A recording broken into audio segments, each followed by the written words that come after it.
A guy by the name of Merv Griffin. If you look up the hill here on the right, back behind the trees here, when we get in the middle of the intersection, I want you guys to look up the top of the hill. The tree's blocking it right here. But when we move up in front of the tree here, on the top of the hill at 3 o'clock, you're going to see a huge house up here. This was Merv Griffin's house, guys. He made a fortune. Look at that house. My God.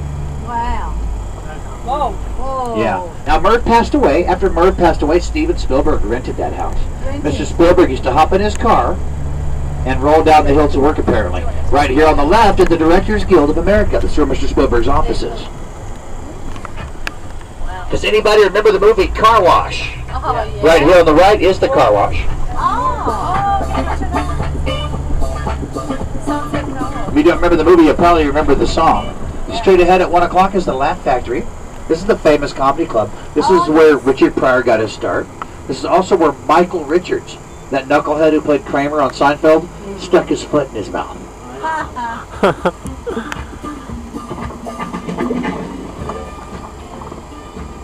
This corner of Sunset and Laurel Canyon, this is where the hippies used to hang out in the 60s. Peace and love and flower power. We're alive and well here at Sunset and Laurel Canyon. I'm talking about girls running around with flowers in their hair. Yeah. Man, I wish I could have been there for that. Just past the light on the left, we had this beautiful hotel. It was called the Garden of Allah. You know what they did? They tore it down and they put up a parking lot. And Joni Mitchell wrote a song about it. She said they paid paradise and put up a parking lot. Oh, that's what I said. That's what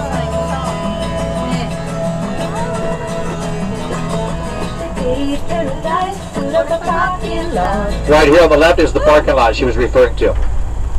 And you just thought it was a metaphor, didn't you? Straight ahead at 1 o'clock is the Chateau Marmont. This is the Celebrity Hotel. Yeah.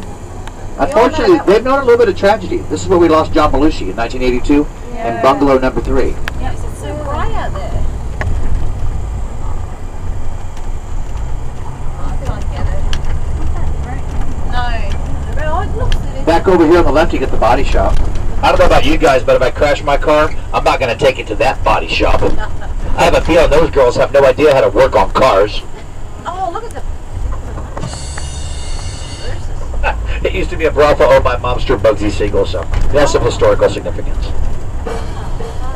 Right over here on the left is the Standard Hotel. See how the sign is upside down? Yeah. This is where young Hollywood goes to get upside down. Leonardo DiCaprio, Cameron Diaz, and Benicio del Toro, 3 of the initial investors at the Standard. They've now got a location in downtown LA. Up here on the left at 11 o'clock is Sunset Tower Hotel. Been in movies like The Italian Job and Get Shorty. It's where Vanity Fair had their Academy Award party last year. And it's a fine example of Art Deco architecture. Right back over here on the right at 1 o'clock here, this wooden building with a stagecoach on the side of it. Yeah. This is called Saddle Ranch Chop House. Used to be known as Thunder Roadhouse back when Peter Fonda and Dennis Hopper of Easy Rider fame owned it. They sold it after a bad fire. Right up here in front of us at 1 o'clock, the big white hotel here with a billboard on the side of it is the Hyatt Hotel on Sunset. We call it the Riot Hyatt. Back in the 1970s, the band Led Zeppelin used to stay here, ride their motorcycles down the hallway and throw beer bottles off the roof. Jim Morrison from The Doors once hung off the balcony by his fingertips, getting himself kicked out of the hotel, and they've since enclosed the balconies. Wonder why. Straight ahead here at 1 o'clock is the Comedy Store, the most famous comedy club in the whole world. Eddie Murphy, Richard Pryor, Whoopi Goldberg, Sam Kinison, George Carlin, Robin Williams, Red Fox, Don Rickles, Steve Martin have all performed right here. This place is owned by Mitzi Shore, who is Pauly Shore's mother, which certainly explains why Pauly Shore performs here, because everybody knows Pauly Shore is not funny. Back before this was called Ciro's, back before this was called the Comedy Store, this was called Ciro's. When this was called Ciro's, this was a hangout for the mafiosos. They say this place is actually haunted by the ghosts of people that were tortured by the mob. Speaking of ghosts, over here on the left, guys, is the House of Blues, owned by that Ghostbuster himself, Dan Aykroyd. This is where Bill Clinton played the saxophone back when he was trying to become our president. And where Phil Spector, that creepy record producer, picked up that young girl, Lana Clarkson, that he was convicted of murdering. Guys, that's a great place to see a live rock and roll show. girls, stay away from Phil Spector. Yeah. Well,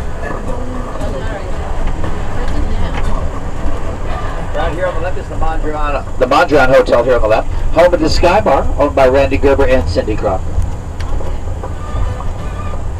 Between the years of 1958 and 1964, there was a very groundbreaking little detective show starring Efren Zimbalist Jr. as Detective Stuart Bailey and Ed Burns as his sidekick Cookie. It was called Sunsets. Remember that.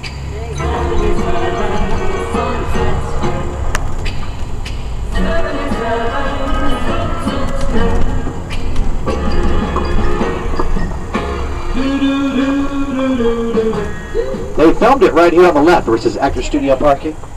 Yeah. I don't know, I guess it was a great show.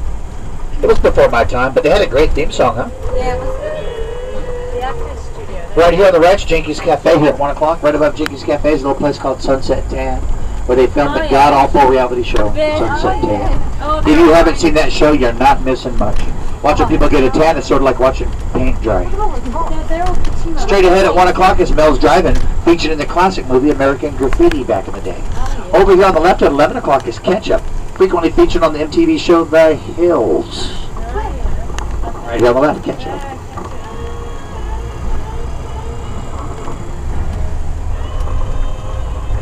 This is Sunset Plaza right here, guys. Sunset Plaza is a celebrity hangout. Celebrities love to come down here and eat these little sidewalk cafes and shop at the boutiques. We always see celebrities down here. Recently, I saw Denzel Washington down here, Leonardo DiCaprio. But I was really excited when I saw the Fonz. Oh, yeah. Does anybody remember the Fonz? Yes. Hey, Correctamundo. He was driving an old Rolls Royce. His license plate said Winkler. I guess it's been a long time since Happy Days. I'm not